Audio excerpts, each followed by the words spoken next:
5 sekawan beraksi kembali liburan Natal masa sekolah menjelang Natal tinggal seminggu lagi. Anak-anak perempuan di Gayland School, sebuah sekolah internat putri di Inggris sudah tak sabar lagi menunggu saat mulainya liburan Natal. Pada suatu pagi ketika Anne hendak duduk di tempatnya untuk sarapan, dilihatnya ada sepucuk surat di atas meja. Surat itu dialamatkan padanya. "Hei, apa ini?" ujarnya pada Georgina yang duduk di sebelahnya. Georgina saudara sepupunya, dan satu sekolah dengan Anne. "Surat dari ayah. Padahal baru kemarin ku terima surat dari dia dan ibu. Mudah-mudahan bukan kabar buruk," kata George. George itu Georgina, tetapi ia tak mau dipanggil dengan namanya yang asli, karena tak senang menjadi anak perempuan. Bahkan para guru di sekolah pun sudah ikut-ikutan memanggilnya dengan nama George. Georgina, atau George, memang tidak mirip anak perempuan. Rambutnya yang ikal dipotong pendek, sedang kelakuannya agak kelaki-lakian. George memandang Anne dengan was-was, sementara saudara sepupunya itu membaca surat. "Ya ampun, George, liburan ini kita tidak bisa pulang ke rumahku," kata Anne sedih. "Ibuku ketularan penyakit jengkering. Sebagai akibatnya ayah harus masuk karantina. Jadi di rumah tak ada orang, dan kita tidak bisa pulang." "Aduh, sayang," kata George. Ia merasa kasihan pada Anne. Tetapi juga kecewa, karena sebetulnya ibu Anne mengundangnya datang untuk berlibur di rumah saudara-saudara sepupunya selama liburan Natal itu. Ia dijanjikan akan diajak melihat bermacam-macam hal yang belum pernah dilihatnya. Misalnya saja pertunjukan pantomim dan sirkus. Ibu Anne juga hendak mengadakan pesta meriah, dengan pohon Natal yang cemerlang. Tetapi sekarang semuanya tidak jadi. "Apa kata abang-abangku nanti?" kata Anne. Maksudnya Julian dan Dick, kedua abangnya. "Mereka pun tidak bisa pulang." "Kalau begitu kemana kalian selama liburan nanti?" tanya George. "Bagaimana kalau ikut aku saja, ke Pondok Kirin? Pasti ibu akan senang, jika kalian menginap di tempat kami lagi. Waktu kalian datang berlibur musim panas yang lalu, asyik sekali kita bermain-main."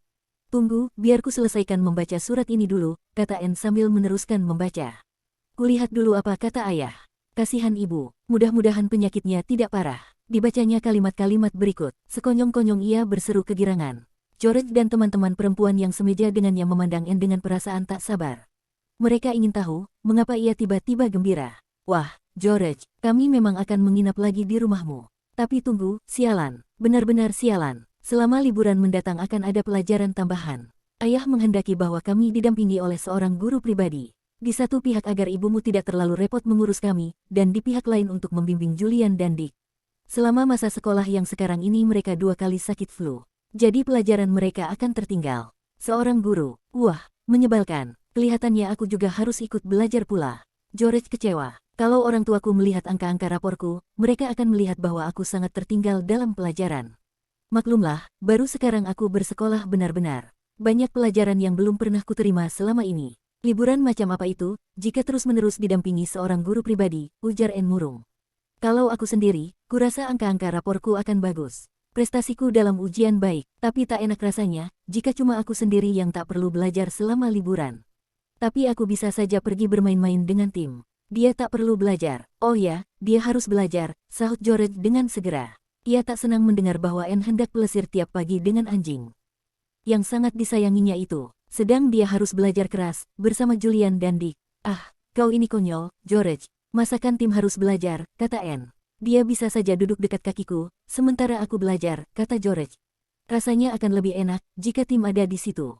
Ayolah, cepat habiskan sosismu. Sebentar lagi lonceng sekolah akan berbunyi, sedang kau sama sekali belum sarapan."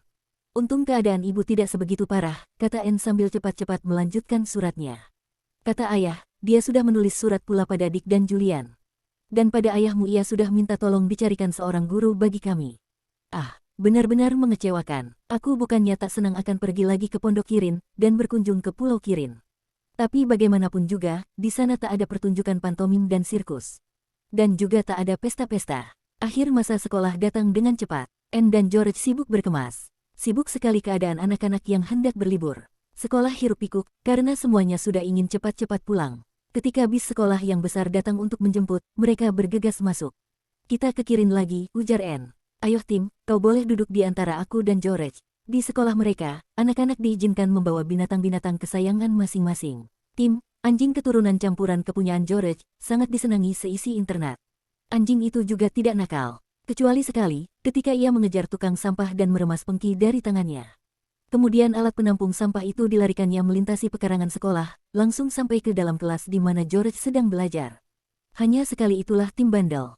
Aku yakin, Rapormu pasti bagus, Tim, ujar George sambil memeluk anjingnya. Kita akan pulang. Kau senang. Anjing itu menggonggong, seolah-olah menjawab. Ia berdiri sambil mengibas-kibaskan buntut. Anak perempuan yang duduk di belakang mereka menjerit kaget, lalu berkata, George. Suruh Tim duduk. Topiku terpelanting kena kibasan ekornya. Tak lama kemudian bis sudah sampai di London. George dan Tim diantar sampai ke kereta yang akan membawa mereka ke Kirin. Aku kepingin kedua abangku juga mulai libur hari ini, kata Anne sambil menghela napas panjang. Jadi kita bisa bersama-sama berangkat ke Kirin. Asyik, tetapi sekolah Julian dan Dick baru mulai libur keesokan harinya. Mereka akan menyusul ke pondok Kirin. Anne sudah sangat rindu kepada kedua abangnya. Masa bersekolah antara dua waktu libur rasanya sangat lama. Anne gembira ketika George disekolahkan bersamanya.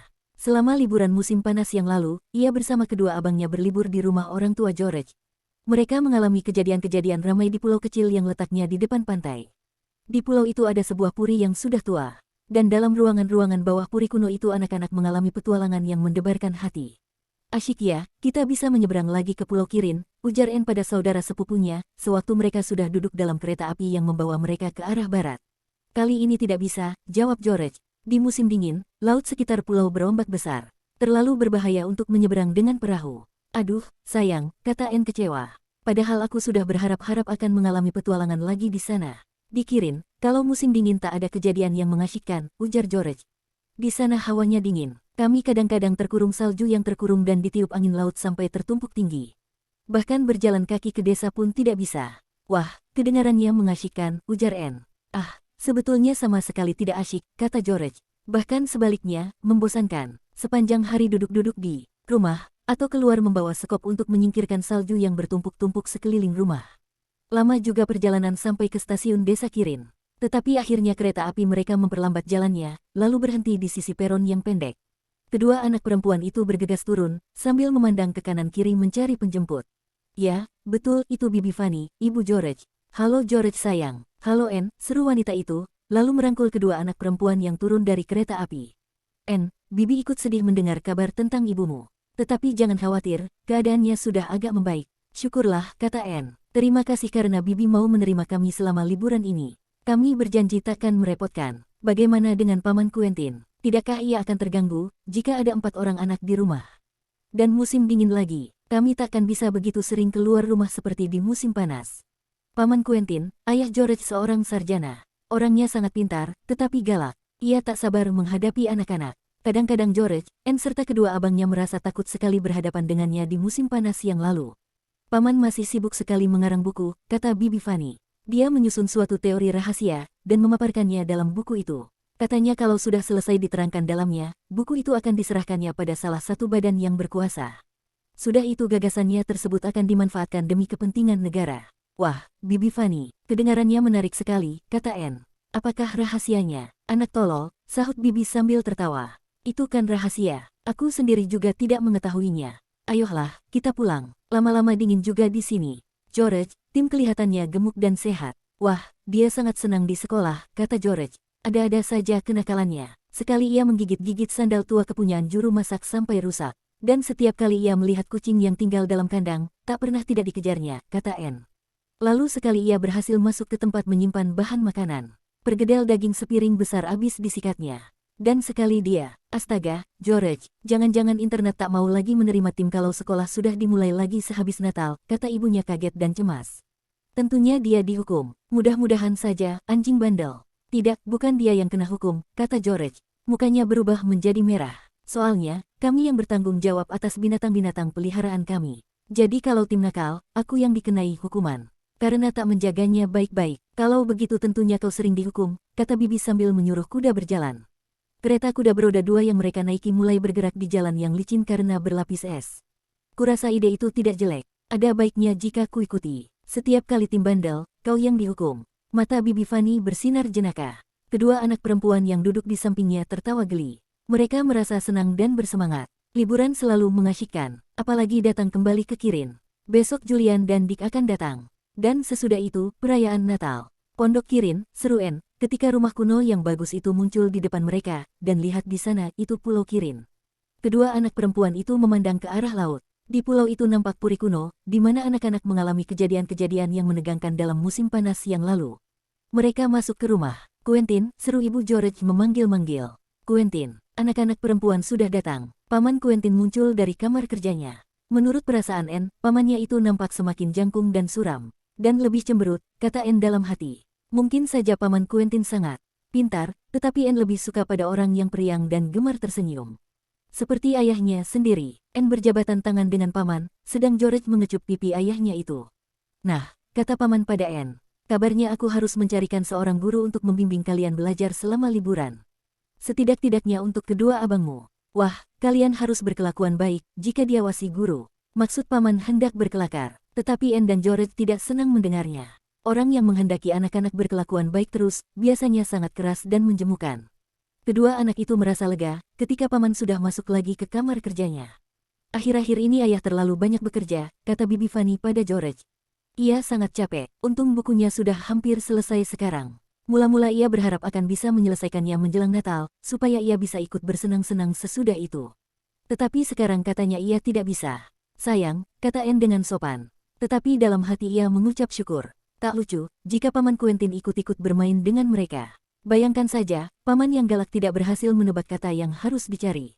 Bibi Fanny, saya sudah kepingin berjumpa lagi dengan Julian dan Dick, dan pasti mereka pun akan gembira bisa bertemu dengan George dan Tim.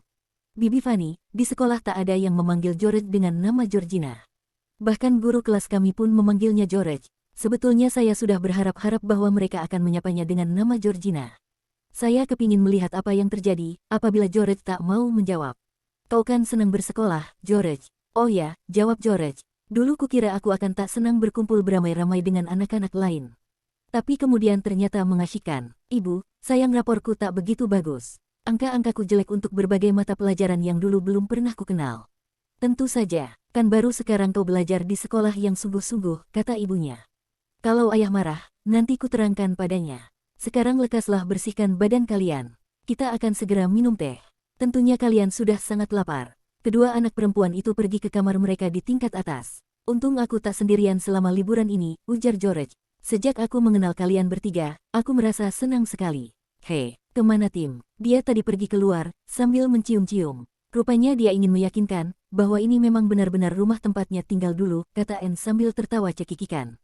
Ia hendak memeriksa apakah bau dapur masih sama. Begitu pula kamar mandi dan keranjang tempat tidurnya. Pasti ia sesenang kita, bisa pulang selama liburan. Kata Anne itu benar, Tim senang berada di rumah lagi. Ia lari menghampiri Bibi Fanny lalu mencium-cium sepatunya. Tim senang berjumpa kembali dengan Bibi Fanny. Kemudian ia lari masuk ke dapur. Tetapi sedetik kemudian sudah keluar lagi, karena di sana ada seseorang yang belum dikenalnya. Joan, juru masak yang baru. Wanita bertubuh gemuk yang selalu terengah-engah napasnya, memandang Tim dengan curiga. Kau boleh masuk ke dapur 1 kali sehari, untuk makan, kata Joan. Dan cuma sekali itu saja, mengerti. Sedapat-dapatnya harus kuhindarkan kemungkinan lenyapnya daging, sosis dan potongan-potongan ayam dari dapur. Aku mengenal baik watak anjing. Tim masuk ke sepen, lalu mencium-cium pula di situ sebentar. Ia lari ke kamar makan dan ke kamar duduk. Senang rasanya, karena baunya di mana-mana masih tetap sama. Kemudian didekatkannya hidung ke pintu kamar kerja ayah George, lalu mencium-cium dengan hati-hati. Tim sama sekali tak bermaksud hendak masuk. Ia juga selalu waspada seperti anak-anak, jangan sampai didamprat paman Quentin yang galak. Kemudian ia naik ke atas, masuk lagi ke kamar George dan Anne. Mana keranjang tempat tidurnya? Ah, itu dia, di samping kursi dekat jendela. Bagus, jadi dia akan tidur lagi dalam kamar anak-anak perempuan itu. Tim melingkar dalam keranjangnya, sedang buntutnya memukul-mukul lantai. Tim merasa puas. Dua berkumpul kembali Julian dan Dick tiba keesokan harinya. Anne dan George pergi menjemput mereka dengan kereta kuda. George yang menjadi kusir, sedang Tim diperbolehkan duduk di sampingnya. Anne sudah tak sabar lagi menunggu masuknya kereta api di stasiun. Ketika kereta api yang ditunggu-tunggu akhirnya datang juga, ia berlari-lari sepanjang peron, mencari-cari Julian dan Dick dalam setiap gerbong penumpang yang lewat. Kemudian nampak kedua abangnya itu. Mereka menjulurkan kepala dari jendela gerbong paling belakang, sambil melambai dan berteriak-teriak. Anne, kami di sini.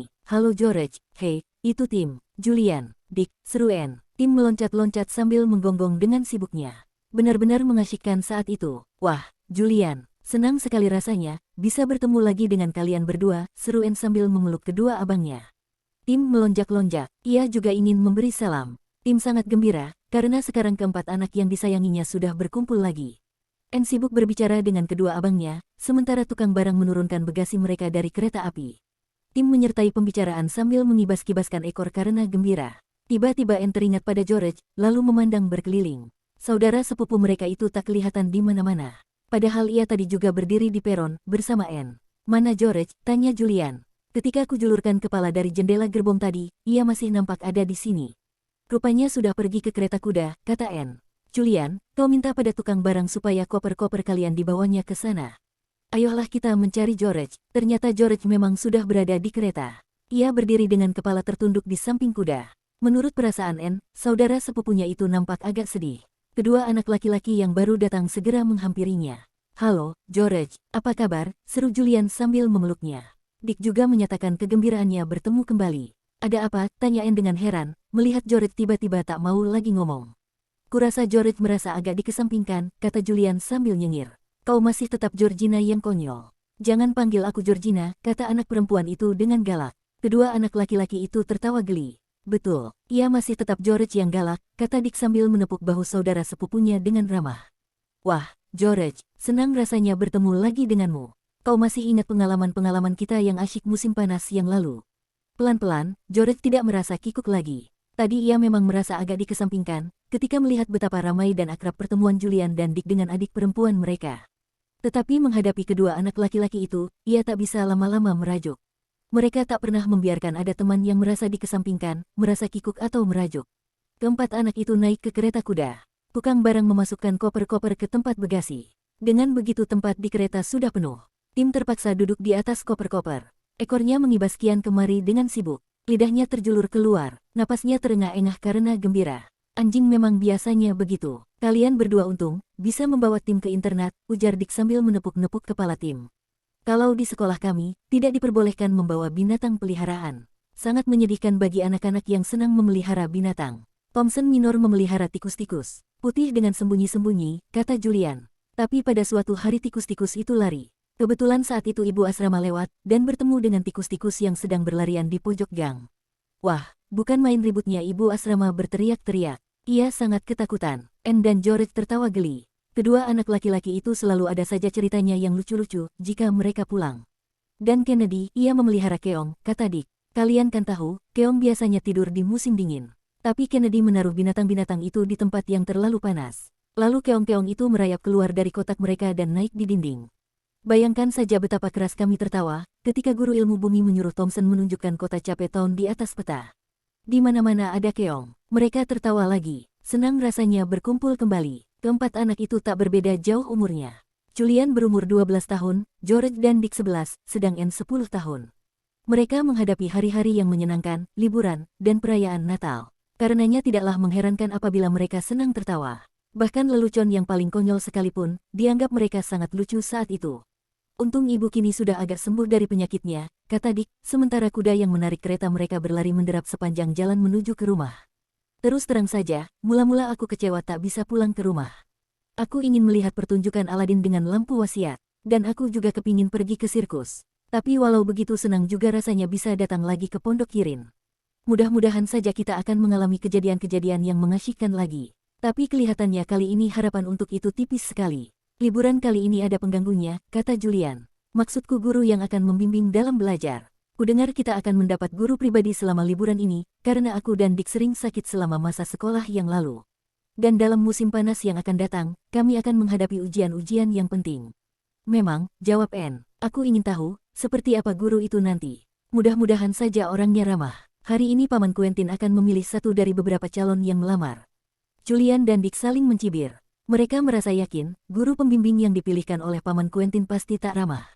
Menurut pendapat Paman, seorang guru mesti keras, suram dan menakutkan. Tetapi biarlah, datangnya baru sehari atau 2 hari lagi. Dan mungkin saja orangnya ramah. Perasaan kedua anak laki-laki itu menjadi agak cerah. Mereka menarik-narik bulu tim. Anjing itu pura-pura menggeram dan menggigit. Ia sama sekali tak khawatir terhadap kedatangan seorang guru pembimbing. Tim enak hidupnya. Kemudian mereka sampai di Pondok Kirin. Julian dan Dick sungguh-sungguh merasa senang berjumpa kembali dengan bibi mereka. Keduanya merasa agak lega ketika mendengar bahwa Paman belum kembali. Ia pergi untuk mewawancarai 2 atau 3 orang yang melamar pekerjaan sebagai guru pembimbing, kata bibi. "Sebentar lagi Paman pasti kembali." "Ibu, aku kan tidak perlu ikut belajar selama liburan," tanya George. Orang tuanya belum mengatakan apa-apa tentang hal itu, dan ia ingin tahu. "Oh, Ya, George, kata ibunya. Ayah sudah melihat angka-angka rapormu. Sebetulnya tidak begitu jelek, dan kami pun memang tidak meminta rapor yang gilang gemilang. Tetapi walau begitu nampak juga bahwa dalam beberapa mata pelajaran kau tertinggal jika dibandingkan dengan umurmu. Takkan ada salahnya jika kau mendapat bimbingan tenaga ahli. Seketika itu juga air muka George berubah menjadi murung. Sebetulnya ia sudah bisa menduga jawaban ibunya. Tetapi walau begitu, ia masih tetap merasa kesal. Lumrah, hanya Anne saja yang tak perlu belajar selama liburan, katanya. Aku akan ikut juga belajar, kata Anne menjanjikan, mungkin tidak setiap hari, George. Misalnya saja jika cuaca sedang cerah. Tapi aku akan ikut menemani belajar. Terima kasih, jawab George. Tapi itu tak perlu. Aku akan ditemani oleh tim. Bibi Fanny agak ragu-ragu. Kita lihat saja nanti, diperbolehkan guru atau tidak, ujar Bibi. Jika guru mengatakan tim tak boleh ada dalam kamar di mana kami belajar, aku tak mau belajar selama liburan, tukas George dengan galak. Ibunya tertawa mendengarnya. Nah, ini dia, George yang galak dan pemarah, katanya. Julian dan Dick, cepatlah ke atas. Cuci tangan, dan sisir rambut rapi-rapi. Kalian kelihatannya sangat kotor, kena debu dalam kereta api. Anak-anak naik ke atas, diikuti oleh tim. Asyik rasanya, bisa berlima lagi. Tim selalu ikut dihitung sebagai kawan oleh mereka. Anjing itu kemana-mana selalu ikut. Dan dari tingkah lakunya, terdapat kesan seolah-olah ia memahami setiap perkataan yang dibicarakan. Aku kepingin tahu, guru macam bagaimana yang dipilih oleh Paman Quentin, kata Dick sambil membersihkan kuku. Mudah-mudahan saja ia memilih orang yang tepat, seorang yang periang dan senang bersenda gurau, yang tahu bahwa belajar di waktu libur sama sekali tidak menyenangkan. Dan karenanya berusaha menghibur kita. Tidak galak sewaktu mengajar. Kurasa kita akan harus belajar setiap pagi. Ayo, cepatlah sedikit. Aku sudah ingin makan dan minum teh, kata Julian. Ayo Dick, kita turun. Nanti kau akan tahu juga, bagaimana guru pembimbing kita itu. Mereka turun lalu duduk mengelilingi meja makan. Juru masak membuatkan roti bundar sepiring penuh dan sebuah tarcis yang besar.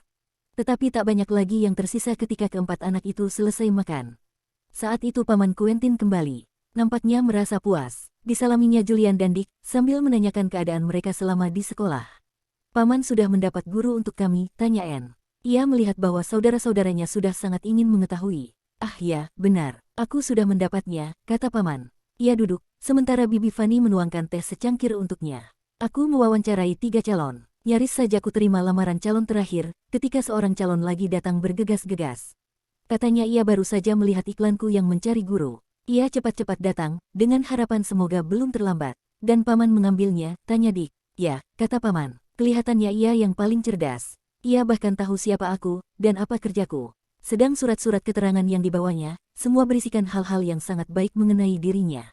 Kurasa anak-anak tak perlu mengetahui soal-soal itu, gumam Bibi. Jadi kau memintanya datang? Ya, jawab Paman Quentin. Umurnya agak lebih tua dari ketiga calon lainnya. Mereka masih termasuk muda. Orang yang kupilih kelihatannya tahu tanggung jawab, dan juga cerdas. Aku yakin kau pasti akan menyukainya, Fanny. Dia akan cocok sekali di sini. Kurasa akan enak juga untuk sekali-sekali mengobrol dengan dia malam hari. Mau tak mau, anak-anak mendapat kesan bahwa guru pembimbing itu pasti menakutkan. Paman tersenyum ketika melihat anak-anak berwajah suram. Kalian akan menyukai Pak Guru Roland, katanya. Ia tahu bagaimana caranya mendidik anak-anak. Kalau perlu ia bisa tegas. Ia akan mengusahakan sehingga pada akhir liburan kalian akan sudah menjadi lebih pintar daripada sekarang. Kata-katanya itu semakin mengejutkan hati anak-anak. Mereka berempat sangat menyesalkan, mengapa bukan Bibi Fanny saja yang memilih guru bagi mereka. Kapan dia datang, tanya George. Besok, jawab ayahnya. Kalian berempat bisa pergi ke stasiun bersama-sama untuk menjemputnya. Pasti ia akan senang, disongsong dengan ramah. Sebetulnya kami ingin berbelanja untuk persiapan perayaan Natal, ujar Julian, ketika dilihatnya Anne kecewa. Tidak, kalian harus menjemput Pak Guru Roland, kata Paman. Sudah kukatakan padanya, kalian yang akan menjemput. Dan dengarkan baik-baik, kalian berempat jangan bermain-main kalau sedang belajar. Patui katanya, kalian harus belajar rajin-rajin, karena tidak sedikit yang harus dikeluarkan ayah kalian untuk membayarnya. Aku membayar sepertiga bagian dari gajinya, karena aku juga ingin agar George ikut dibimbing olehnya. Jadi George, kau harus belajar rajin-rajin. Akan kucoba, jawab George. Kalau orangnya baik, aku akan berusaha sebaik-baiknya. Tak peduli kau menganggap dia baik atau tidak, kau harus berusaha sebaik-baiknya, kata Paman dengan kening berkerut. Ia akan tiba besok, dengan kereta api pukul 10:30. Kalian harus hadir di stasiun pada waktunya. Mudah-mudahan saja ia tak terlalu keras, kata Dick malam itu, ketika mereka sendirian berlima selama beberapa saat. Kalau ada orang yang terus-menerus galak terhadap kita, bisa rusak liburan ini. Mudah-mudahan saja ia senang pada tim. Mendengar itu, dengan seketika George mendongak. Senang pada tim, katanya kaget. Tentu saja dia akan senang pada tim. Kenapa sampai bisa tidak senang? Yah, musim panas yang lalu ayahmu juga tak begitu senang padanya, ujar Dick. Aku juga tidak bisa mengerti kenapa ada orang yang tak suka pada tim yang manis ini, tapi dalam kenyataannya memang ada orang yang tak suka pada anjing, George. Kalau Pak Guru Roland tidak suka pada tim, aku tak mau berbuat apa-apa untuknya, kata George. Apapun juga, aku tak mau. Nah, George sudah galak lagi sekarang, kata Dick sambil tertawa. Kalau Pak Guru Roland berani tak suka pada tim, wah, bisa gawat dia nanti. 3 guru baru keesokan harinya langit cerah. Kabut dari laut yang menyelubungi selama 2 hari berturut-turut sudah lenyap. Pulau Kirin nampak jelas di mulut Teluk Kirin. Anak-anak memandang puri kuno yang tinggal reruntuhannya lagi di pulau itu. Aku kepingin sekali bisa pergi ke puri, kata Dick. Laut nampaknya cukup tenang hari ini, George. Tapi sekeliling pulau masih berombak besar, ujar George. Keadaannya selalu begitu di musim sekarang ini. Aku tahu, ibu pasti tak mengizinkan kita menyeberang ke sana. Bagus sekali pulau itu, dan kita sendiri yang memilikinya, ujar Anne. Kau kan mengatakan bahwa kau akan membaginya dengan kami untuk selama-lamanya, George. Memang betul, kata George, dan kita akan memilikinya sampai ke ruangan-ruangan bawah tanah. Semua milik kita bersama, ayolah, kita masih harus mengeluarkan kereta kuda. Kita akan terlambat sampai di stasiun nanti, jika terus-terusan berdiri sendiri sambil memandang ke pulau. Dengan segera dipasangkan kuda ke kereta, lalu mereka berkereta menelusuri jalan yang beku karena hawa dingin. Pulau Kirin lenyap di balik bukit-bukit batu, ketika kereta mereka membelok ke arah stasiun yang terletak agak jauh ke pedalaman. Apakah tanah sekitar sini dulu milik keluargamu semuanya? Tanya Julian. Ya, semua pernah menjadi milik keluargaku, kata George. Sekarang tak ada lagi yang kami miliki, kecuali Pulau Kirin, rumah yang kami diami. Dan tanah pertanian yang nampak di sebelah sana itu. Namanya Kirin Farm, jadi tanah pertanian Kirin. Sambil menerangkan, George menunjuk dengan cemetinya. Anak-anak melihat sebuah rumah pertanian di atas sebuah bukit yang agak jauh, di seberang padang yang hijau dengan tumbuh-tumbuhan. Rumah itu sudah tua, tetapi kelihatannya menarik. Siapa yang tinggal di sana? Tanya Julian. Ah, seorang petani tua dengan istrinya, ujar George. Mereka baik sekali padaku, sewaktu aku masih kecil. Kalau kalian mau, kapan-kapan bisa kita ke sana. Kata ibu mereka tidak lagi mengusahakan tanah pertanian. Di musim panas mereka menyewakan kamar-kamar pada para pelancong yang ingin berlibur di sini. Hei, dengar itu bunyi peluit kereta api dalam terowongan, ujar Julian tiba-tiba. Astaga, cepatlah sedikit, George. Kita terlambat nanti. Keempat anak itu melihat kereta api keluar dari lubang terowongan dan masuk ke stasiun. Kuda penarik kereta mereka meligas dengan cepat. Mereka akan sampai pada waktunya untuk menyongsong. Siapa yang nanti menyongsong di peron? Tanya George, ketika kereta kuda mereka masuk ke pekarangan depan stasiun. Aku tidak bisa karena harus menjaga tim dan kereta kita. Aku tak mau, kata Anne. Aku menunggu di sini dengan George. Kalau begitu biar kami saja yang menyongsong, kata Julian. Ia meloncat turun dari kereta, diikuti oleh Dick. Mereka lari ke peron, ketika kereta api berhenti di situ. Penumpang yang turun tidak begitu banyak.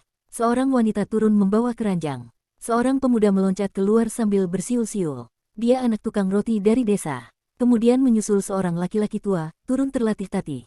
Tak mungkin satu dari mereka itu Pak Guru. Kemudian turun pula seseorang laki-laki dari gerbong sebelah depan. Kelihatannya agak aneh. Orangnya pendek gempal, berjanggut tebal seperti pelaut. Rambutnya yang tebal sudah agak beruban. Matanya yang biru bersinar tajam. Ia memandang kian kemari di peron, lalu memanggil tukang angkat barang. Mestinya dia itu Pak Guru Roland, ujar Julian pada Dick. Ayolah kita tanyakan saja. Cuma dia saja yang mungkin. Kedua anak laki-laki itu datang menghampiri orang yang berjanggut tebal. Anda Pak Guru Roland? Tanya Julian. Betul, jawab orang itu. Dan kalian tentu Julian dan Dick. Ya, Pak, kata kedua anak itu serempak. Kami membawa kereta kuda untuk mengangkut barang-barang Bapak. Terima kasih, ujar Pak Guru. Matanya yang biru cerah menatap kedua anak itu dengan teliti. Kemudian ia tersenyum. Julian dan Dick senang melihatnya, karena nampaknya periang dan budiman. Anak yang dua lagi juga ada di sini, tanya Pak Guru Roland sambil berjalan sepanjang peron, menuju pintu keluar. Tukang barang mengikuti dari belakang, sambil menjinjing koper-koper. Ya, George dan Anne menunggu di luar, di kereta, ujar Julian. George dan Anne, ujar Pak Guru. Kedengarannya agak heran. Kukira yang dua lagi anak-anak perempuan. Aku tak tahu bahwa sebetulnya yang laki-laki 3 orang anak. Tidak, George seorang anak perempuan, kata Dick sambil tertawa. Namanya yang betul adalah Georgina. Namanya bagus sekali, kata Pak Guru mengomentari. Tapi George tidak menyenangi nama itu, sambut Julian. Kalau dipanggil dengan nama Georgina, ia tak mau menyahut. Jadi sebaiknya Bapak memanggilnya dengan George. Oh ya, kata Pak Guru dengan nada suara agak dingin. Julian melirik ke orang itu. Ternyata dia tak seramah tampangnya, pikirnya. Tim juga menunggu di luar, kata Dick. Oh, dan Tim itu seorang anak perempuan, atau laki-laki, tanya Pak Guru dengan hati-hati. Seekor anjing, jawab Dick sambil nyengir.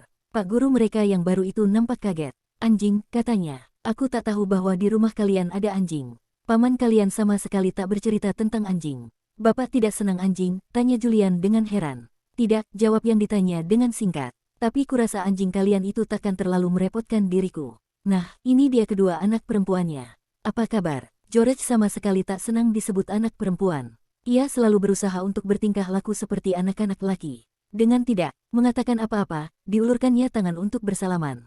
Sedang Anne tersenyum memandang Pak Guru. Orang itu merasa, Anne yang paling ramah di antara kedua anak perempuan itu. Tim, beri salam pada Pak Guru Roland, ujar Julian pada Tim. Anjing itu memang pandai memberi salam. Biasanya kalau disuruh, lantas diangkatnya kaki kanan depan dengan sikap yang sangat sopan. Pak Guru Roland memandang anjing yang besar itu, sedang Tim membalas pandangannya. Kemudian anjing itu melakukan sesuatu yang luar biasa. Dengan pelan tetapi tegas, Tim memutar tubuh lalu naik ke kereta.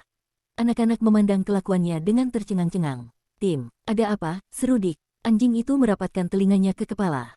Tetapi ia tetap tak mau beranjak dari tempatnya. Tim tak suka pada bapak, kata George sambil menatap Pak Guru Roland. Benar-benar aneh. Biasanya ia suka pada manusia.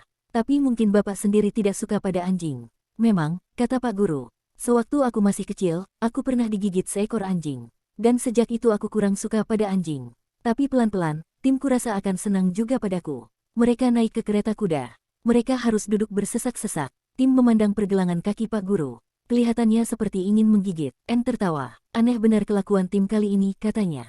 Untung saja Pak Guru bukan datang untuk mengajarnya. Anne tersenyum pada Pak Guru Roland. Orang itu membalas senyumnya. Nampak gigi-giginya yang sangat putih. Matanya yang biru secerah mata George. Anne menyukai guru pembimbing itu. Sementara kereta mereka berjalan menuju ke Pondok Kirin, Pak Guru berkelakar dengan kedua abangnya. Anak-anak mulai bertukar pendirian. Nampaknya Paman Quentin toh tak salah memilih. Hanya George saja yang membisu. Anak itu merasa bahwa guru pembimbing mereka tak menyukai Tim. Dan George tak mau menyenangi orang yang langsung tak suka pada Tim sejak perjumpaan pertama. George juga merasa aneh, kenapa Tim tak mau mengangkat kaki depan kanannya untuk memberi salam pada orang itu. Tim seekor anjing yang cerdik, pikir George. Ia tahu bahwa Pak Guru Roland tak menyukainya.